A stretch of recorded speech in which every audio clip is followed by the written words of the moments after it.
તમામ મિત્રોને સદીમાં ટુરિઝમ બ્લોગમાં મિત્રો આપનું સ્વાગત છે. મિત્રો આજે અહીંયા કલેરી મુકામે શ્રી વચરાજ દાદાના જન્મ સ્થળ ઉપર આવ્યા છો મિત્રો.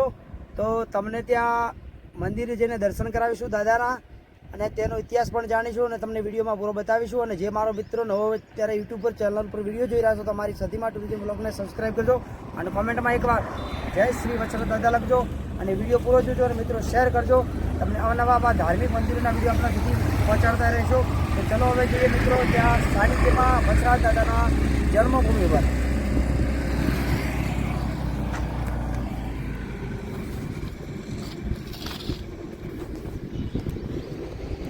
આ મિત્રો સામે જે દેખાય છે તમને એ ત્યાં જવાનો દાદાનો રસ્તો છે જન્મભૂમિનો.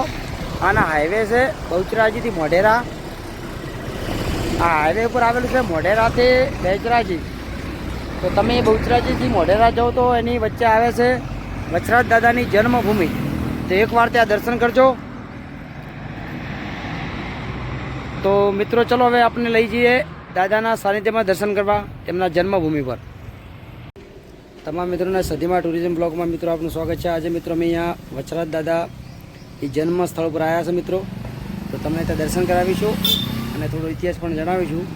તો મિત્રો વિડીયોમાં બનાવીશું. પાછળ મારી પાછળ જે છે એમનું મંદિર છે, ત્યાં જન્મભૂમિ છે, ત્યાં દર્શન કરાવીશું અને થોડો ઘણો ઇતિહાસ પણ જણાવીશું. અને મારી ચેનલને સબસ્ક્રાઈબ કરજો અને કોમેન્ટમાં એકવાર જય શ્રી વચરાજ દાદા લખજો અને વિડીયોને શેર કરજો અને તમને દર્શન કરાવીએ. ચલો હવે રીંગાણું કર્યું ત્યારે એમનું મસ્તક કપાઈ ગયું અને એમનું ધડ લડ્યું.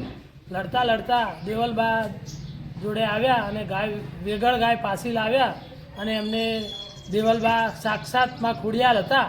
એમને કહ્યું કે તમારે જીવનદાન લેવું છે કે સજીવન થવું છે? ત્યારે વીર વચરાજ દાદાએ કીધું કે મારે હવે જીવનદાન નથી લેવું, પણ મારે અમર થઈ જવું છે. એટલે દાદા આજે પણ ઝીંઝુવાડા એમનું મોટું મંદિર છે અને કાલરી ગામમાં પણ એમનું જન્મભૂમિ એમનું મોટું મંદિર છે. જે આપણે અત્યારે બેઠા છીએ, હા, અમે જ્યાં આગળ બેઠા છીએ ત્યાં એમનું મંદિર છે. કાલરી ગામ એમની જન્મભૂમિ કહેવાય છે અને બહુ મોટું બલિદાન આપ્યું. સોલંકીનું નામ ઉજાડ્યું. એક ક્ષત્રિયનું એમને ફરજ અદા કરી અને આજે પણ પૂજાય છે બંને જગ્યાએ. વીર વચરાજ સોલંકી એમનું નામ ખરેખર આજે ગર્વથી બધા લઈ રહ્યા છે અને તે બંને જગ્યાએ પૂજાય છે. બંને જગ્યાએ એમનું મોટું મંદિર છે. જય માતાજી, જય મા બહુચર, જય દાદા.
અંદર લઈએ. હા, કોઈક દાદાનું ગીત સારું સારું રજૂ કરો.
થોડો ઇતિહાસ થોડો કહેશો?